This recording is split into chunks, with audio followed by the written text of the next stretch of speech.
গণহত্যার অভিযোগে আন্তর্জাতিক অপরাধ ট্রাইব্যুনালে শেখ হাসিনাকে আসামি করে মামলা করতে সরকারের প্রতি আহ্বান জানিয়েছে বৈষম্য বিরোধী ছাত্র আন্দোলন। বিকেলে ঢাকা বিশ্ববিদ্যালয়ের রাজু ভাস্কর্যে এক বিক্ষোভ সমাবেশে সমন্বয়কেরা বলেন, খুনিদের পুনর্বাসনের ষড়যন্ত্র চলছে। এ সময় ষড়যন্ত্রকারীদের বিষ দাঁত ভেঙে দেওয়ার হুঁশিয়ারি দেন তারা। শেখ হাসিনার বিচার ও ক্যাম্পাসে দখলদারিত্বের রাজনীতি বন্ধের দাবিতে সোমবার বিকালে ঢাকা বিশ্ববিদ্যালয়ের রাজু ভাস্কর্যে বিক্ষোভ সমাবেশের আয়োজন করে বৈষম্য বিরোধী ছাত্র আন্দোলন।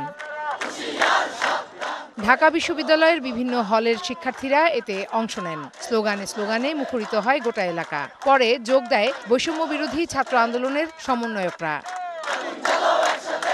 তাদের দাবি, উচ্চ আদালত সহ বিভিন্ন ক্ষেত্রে কুয়ের ষড়যন্ত্র চলছে। বলেন, 15ই আগস্ট ঘিরে আবারও নাশকতার চেষ্টা হতে পারে। সেজন্য সবাইকে সতর্ক থেকে প্রতিরোধ করার আহ্বান জানানো হয় সমাবেশ থেকে।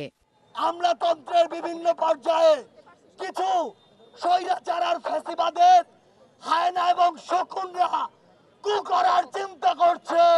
আমরা জানিয়ে দিতে চাই, বাংলাদেশের ছাত্র নাগরিক যখন এক হয়েছে, তখন আপনাদের এসব কুকুরের মতো লেজ গুটিয়ে পালাবে। শক্ত হাতে সকল অপকর্মকে রুখে দিতে হবে, আরো সতর্ক থাকতে হবে।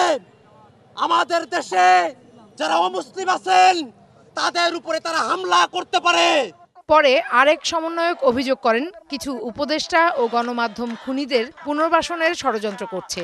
আন্তর্জাতিক অপরাধ ট্রাইব্যুনাল শেখ হাসিনাকে আসামি করে মামলার দাবি জানান তিনি। আজকে আমরা অনেক উপদেষ্টাদেরকে দেখেছি খুনিদেরকে পুনর্বাসন করার বক্তব্য দিতে। আমরা সেই সব উপদেষ্টাদেরকে মনে করিয়ে দিতে চাই, ছাত্র জনতার অভ্যুত্থানের মধ্য দিয়ে আপনি উপদেষ্টা হয়েছেন। সুতরাং যখন কোন বক্তব্য দিবেন, আপনার সামনে যেন 5ই আগস্টের গণভবনের চিত্রটা মাথায় থাকে। পরে রাজু ভাস্কর্য থেকে বের করা হয় বিক্ষোভ মিছিল। ক্যাম্পাসের বিভিন্ন জায়গায় প্রদক্ষিণ করে মিছিলটি আবারও রাজু ভাস্কর্যে এসে শেষ হয়। Farhana Juthi, DBC news, Dhaka.